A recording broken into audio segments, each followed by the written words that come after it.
I'm Ms. Zapata. I'm the librarian and also the yearbook sponsor. The yearbook is several different things. The main thing is it is a way of capturing the memories of the years.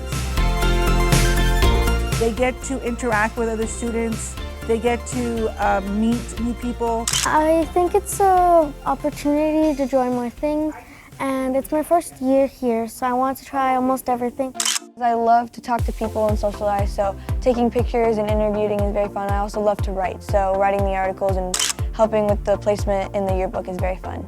I mainly do take pictures. My dad showed me how to do them when I was a bit younger, and I learned a lot of it, and I can keep a camera really in focus. I think the takeaway is a sense of accomplishment, of pride, that hard work had a great positive result in the end.